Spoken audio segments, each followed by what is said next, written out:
తాకట్లో ఉన్న మీ బంగారాన్ని ఆ రోజు మార్కెట్ ధరకే కొనబడును. RK gold company 8143143637. నమస్కారం గురుగారు. నమస్కారం. గురుగారు, ఈ నెల మనకి శ్రీరామనవమి ఉంది 27వ తారీఖున. సో రామనవమి గురించి, దాని విశిష్టత గురించి తెలియజేస్తారండి? నిజానికి రామనవమి శ్రీరామ జన్మ జరిగిన రోజు. కానీ ఆగమ శాస్త్రం ప్రకారము దేవతల కళ్యాణాలు చేయాలంటే ఆ కళ్యాణం చేసిన తిథి మనకు అలవాటు ఉన్నట్టయితే పురాణాల్లో ఉంది. ఆనాడు కళ్యాణం చేయొచ్చు. వెంకటేశ్వర స్వామికి ఇలాంటి వాళ్ళందరికీ కూడా ఉందా పద్ధతి. అది కుదరనట్టయితే జన్మతిథి నాడు, జన్మ అనకూడదు, ఆవిర్భావ తిథి నాడే చెయ్యవచ్చును. ఉదాహరణకి కృష్ణుడు అష్టమి నాడు ఆవిర్భవించాడు. ఆ రోజు ఇది రోహిణి. లేదా రాముడు పుట్టాడు, పునర్వసు నవమి నాడు వచ్చాడు. మరి ఎలాగా? అందుకని కృష్ణ జన్మాష్టమి అంటాం మనం. చూడండి, కృష్ణ జననం అంటారు, అది తమాషా, వీటి తమాషాగా ఉంటుంది. రామజననం అనరు, రామనవమి అనుకుంటారు. ఇక్కడ ఎక్కడ తేడా ఇచ్చింది? అక్కడ ఏమిటంటే ఆగమ శాస్త్రంలో తేడా. రామచంద్రస్వామి నాడు రామచంద్రస్వామి పునర్వసు నక్షత్రం నాడు చైత్ర శుద్ధ నవమి నాడు ఆవిర్భవించాడు ఆయన.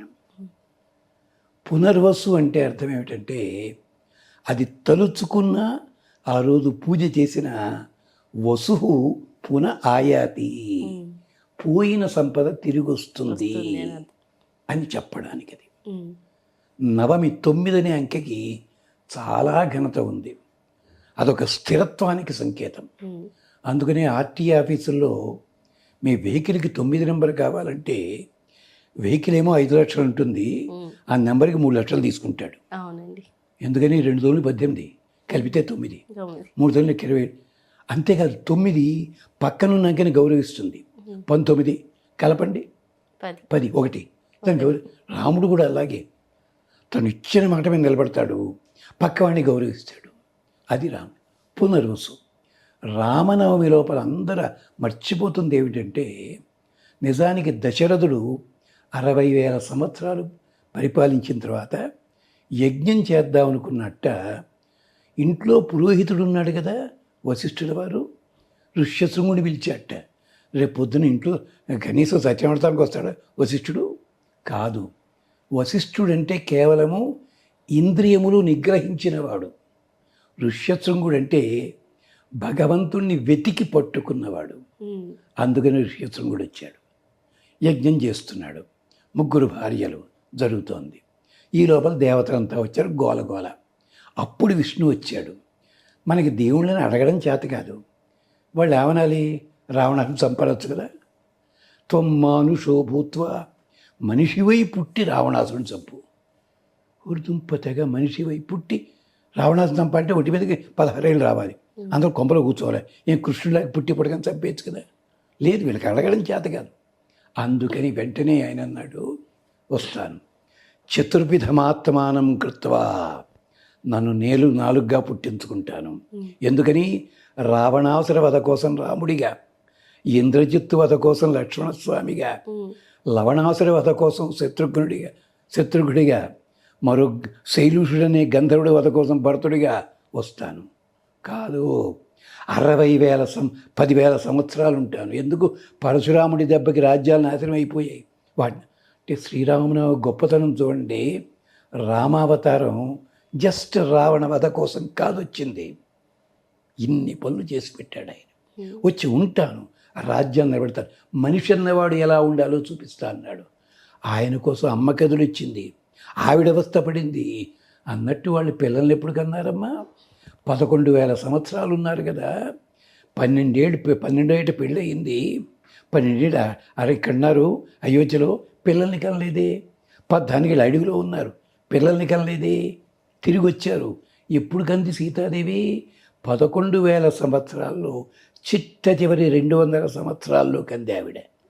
ఇదేమిటి? రామనవమికి ఇదే చెప్పాలి నేను.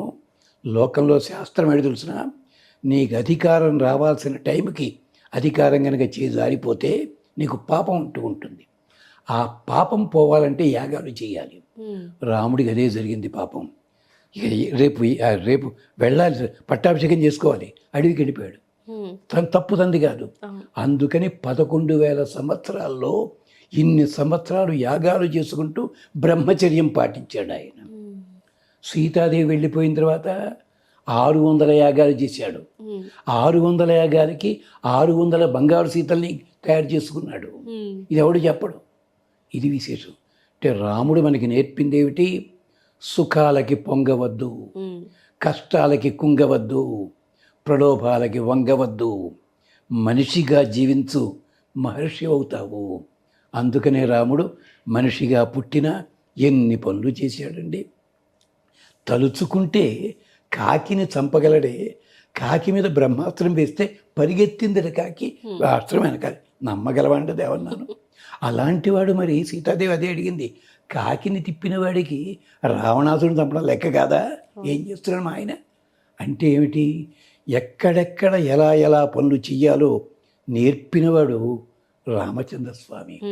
అందుకనే మనకి అందరూ కూడా రాముడి గురించి గొప్పగా చెప్పడానికి, మన వాళ్ళు ఏమంటారు, రామచిలక.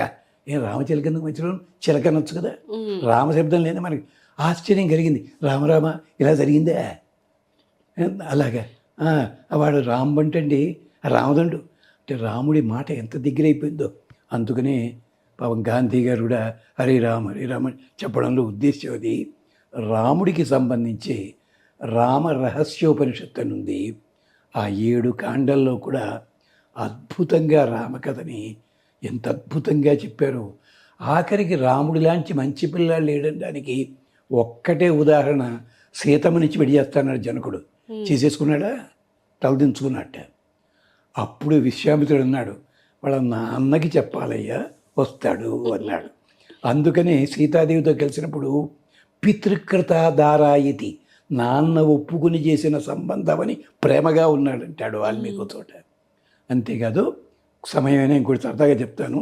రాముడు మంచివాడు అంటారు కదా, దానికి ఉదాహరణ చెప్పనా? వత్స రామ ధనుపస్య అన్నట్ట. శివధనుసు పట్టుకొచ్చారు. పట్టుకొస్తే విశ్వామిత్రుడు అన్నట్ట, వత్స రామ ధనుపస్య, ధనుసు చూడు అన్నట్ట. మనమంతా ఏం చేస్తాం? వెళ్ళాడు, రాముడు వెళ్ళాడు, బాక్స్ తీశాడు, తీసి ఇలా వచ్చేసాడు. మీరు చూడమన్నారు కానీ ఎత్తడం లేదు కదా. అందరూ ఆశ్చర్యపోయారు. ఈ టీవీ చూడండి అంటే టీవీ పాడని అర్థం కదా, రిపేర్ చేయమనే కదా అన్నాడు. అప్పుడంటాడు రాముడు, మీరు కనుక అనుమతిస్తే ఇది యాజ్ఞప్తోహం తోలనం పూరణమే విపువ చేస్తాను అన్నాడు. అది రాముడి మంచితనం. అంటే ప్రతి చోట కూడా పెద్దల మాట వినడం అన్నది ఇంకా అతన్ని మించిన వాడు ఎప్పుడూ లేడు. రెండో మాట లేదు. అది నేర్పుతుంది శ్రీరామనవమి. అది గుర్తుపెట్టుకోండి. సంవత్సరం పాటు గర్భంలో ఉన్నాడు రాముడు, 9 నెలలు కాదు, సంవత్సరం ఉన్నాడు. అందుకనే రాముడు నీరోగ, రోగమే లేనివాడు. ఎంచేత మినిస్టర్కి రోగం వచ్చిందనుకోండి, అమెరికా పెడతాడు ఆపరేషన్కి, డబ్బులు ఎవరు పెట్టాలి? మీరు నేనే పెట్టాలి. అందుకని రాముడికి జరగదన్నారు రామాయణంలోను. ఎన్నున్నాయండి అమ్మా. సముద్రాన్ని పట్టుకొచ్చి చిన్న కప్పులో పెట్టమంటే ఎలాగమ్మా? తప్పు కదా. అది శ్రీరామనవమికున్న గొప్పతనము. అది ఆస్వాదిద్దాం, మనం ఆనందపడదాం.